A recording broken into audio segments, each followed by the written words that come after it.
ಇಂದು ಈ ಸಭೆಯಲ್ಲಿರುವ ಎಲ್ಲರಿಗೂ ಶುಭೋದಯ ಮತ್ತು ಗಣರಾಜ್ಯೋತ್ಸವದ ಶುಭಾಶಯಗಳು. ಗಣರಾಜ್ಯೋತ್ಸವ ನಮ್ಮ ರಾಷ್ಟ್ರೀಯ ಹಬ್ಬವಾಗಿದೆ.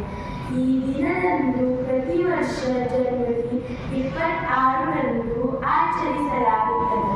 ಭಾರತದ ಸಂವಿಧಾನ ಅಸ್ತಿತ್ವಕ್ಕೆ ಬಂದ ದಿನವನ್ನು ಗಣರಾಜ್ಯೋತ್ಸವ ಎಂದು ಆಚರಿಸಲಾಗುತ್ತದೆ. 1950 ಜನವರಿ 26ರಂದು ಸಂವಿಧಾನವು ಜಾರಿಗೆ ಬಂದಿತು.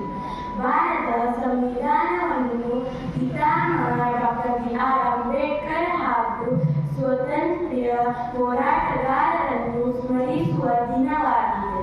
ಭಾರತದ ಸಂವಿಧಾನವನ್ನು ಕೈಯಲ್ಲಿ ಬರೆಯಲಾಗಿದೆ. ಈ ದಿನದಂದು ಭಾರತಾದ್ಯಂತ ಧ್ವಜವನ್ನು ಹಾರಿಸಲಾಗುತ್ತದೆ ಮತ್ತು ದೆಹಲಿಯಲ್ಲಿ ಪರೇಡ್ನ ದೊಡ್ಡ ಕಾರ್ಯಕ್ರಮ ನಡೆಯುತ್ತದೆ.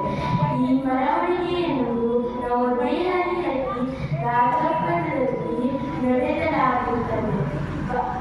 ಗಣರಾಜ್ಯೋತ್ಸವ ಪ್ರತಿಯೊಬ್ಬ ಭಾರತೀಯ